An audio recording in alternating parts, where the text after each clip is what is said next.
I'm William Holtz, and that's right, I'll be flying solo today as Ashley Kyle's feeling a bit under the weather and Bob Spicer has officially retired.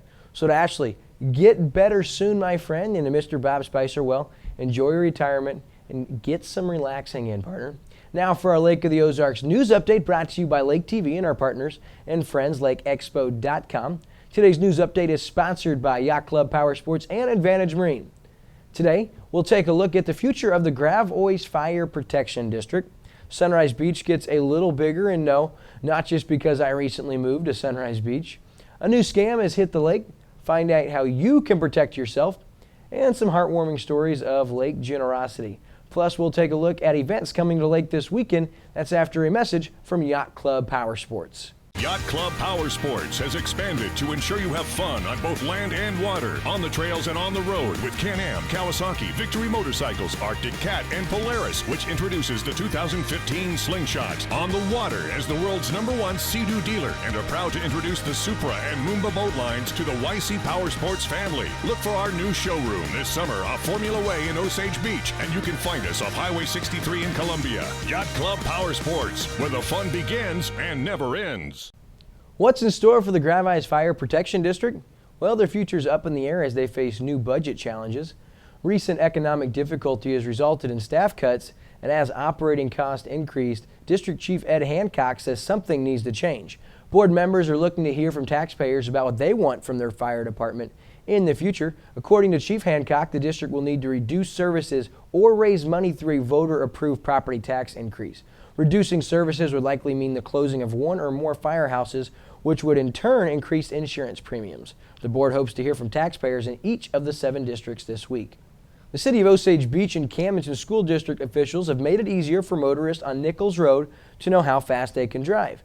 If the school zone signs near Osage Beach Elementary are flashing, drivers must slow down to 20 miles per hour. Before now, speed limit signs near the school displayed a 20 mile per hour speed limit from 7 a.m. to 4:30 p.m.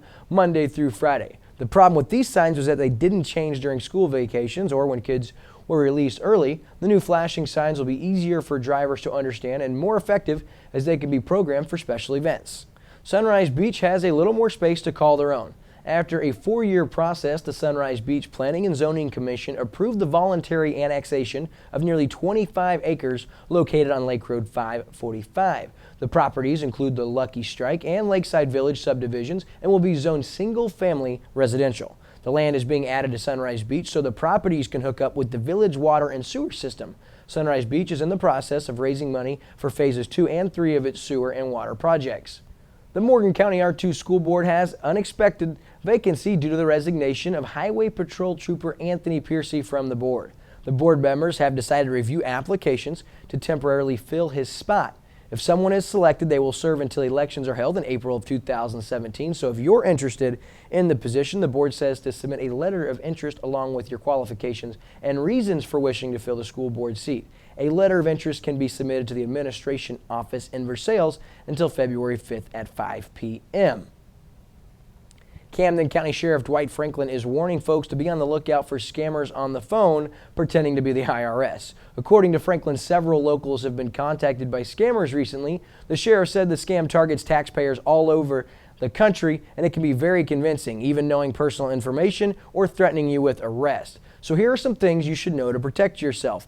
In some cases, caller IDs can be changed to look like an official call. The agency will always send a written notification of any tax due through the U.S. mail.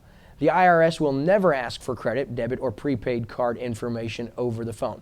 If you personally are called by these scammers, you can report it at the IRS website. 2 men have been arrested after a recent domestic disturbance call in Camdenton.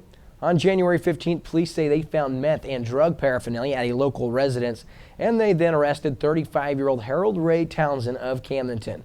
But the investigation continued, and on January 20th, authorities arrested 38-year-old Stephen Edward Beeler. Both men are charged with possession of a controlled substance, of unlawful use of drug paraphernalia, and are being held at the Camden County Detention Center. Boy, more and more drugs over our lake area. Quite alarming. For the past 12 years, the Knights of Columbus have managed to support lake area industries with Tootsie Rolls.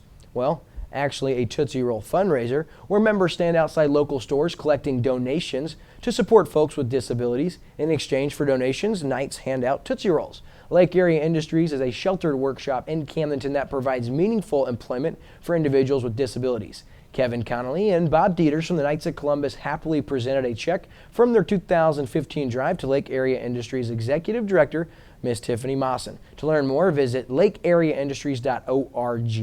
The Lake of the Ozarks Swing Dance Club has been giving back to the Lake area. They recently donated $600 to the Community Foundation of the Lake during the foundation's first ever Give the Lake Day. The 24-hour online event was held on December 15th last year, and the Community Foundation of the Lake donates to local nonprofit that serve unmet needs in the area. They award grants to organizations like Camp Wonderland, the Westlake Aquatic Center, and Citizens Against Domestic Violence. Coming up, we're going to take a look at events coming to the lake this weekend that you're not going to want to miss. That's after a word from Advantage Marine. If you're looking for a new tri-tune, see me and take advantage of our price on a new Cypress K tri-tune at Advantage Marine. Need service? We specialize in servicing these stern drives and Mercury outboards. Our factory-trained technicians can handle almost any problem, no matter how big. And if you need parts, see me. With our huge inventory, I can help you find parts that are hard to find. Take advantage of Advantage Marine's 50-plus years meeting your boating needs at the lake. See our lineup of new Cypress K tri-tunes. For sale, service, and parts. Our family's here to serve you. Get out on the ice and get some exercise this winter at Old Kinderhook by playing broom ball every weekend. They play every Wednesday from 8 to 10 p.m. and it costs just $8 per person for the weekend. You don't even need skates, so just wear your tennis shoes. A new performance at the Royal Theater starts this weekend. The Many Faces of Wendy Warner is an evening of comedy, impersonations, and musical selections. It begins Friday and Saturday night at 7 p.m. at the Royal Theater in Versailles. Tickets are just $10 for adults and $5 for kids, and it's certainly worth the cost of admission, as Miss Wendy is one of the lake's most talented performers. I know I'll be in attendance Saturday night. Have you ever wondered how to roast a pig? Well, if you answered yes to that random question, come on out to the Shawnee Bluff Vineyard on Saturday for a class all about the anatomy of a pig roast. It runs from 8 a.m. to 5 p.m., and when it's finished, the pig will be too. From 5 to 8 p.m. there will be live music and food. Admission is free, and you can even try out the food for just $10 a plate.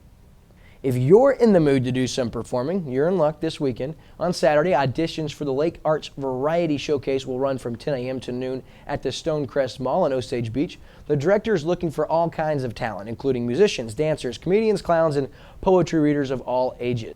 He's welcomed visitors to the Bagnell Dam Strip for years. Now the giant Indian statue has been taken down and spirited away. Iguana Water Sports Group has bought the statue, and last Friday, Chief Bagnell was loaded onto a flatbed trailer and was last seen disappearing across the Bagnell Dam. Iguana Group intends to restore the statue, eventually returning it to its former glory. We'll keep you posted, and we'd like to give a special Lake TV thank you to Ronnie Britton for the photos. That's a wrap for your Lake of the Ozarks news update. Thanks for watching us on Como Connect Channel 90. And watch anytime on mylaketv.com. And do not forget to connect with us on Facebook, Twitter, and be on the lookout for the launch of the Lake TV's Instagram page. We'll see you next time, where we anticipate the return of the Lake's favorite and only female news anchor, Ashley Kyle. For Lake TV, I'm William Holtz. Stay classy, Lake of the Ozarks.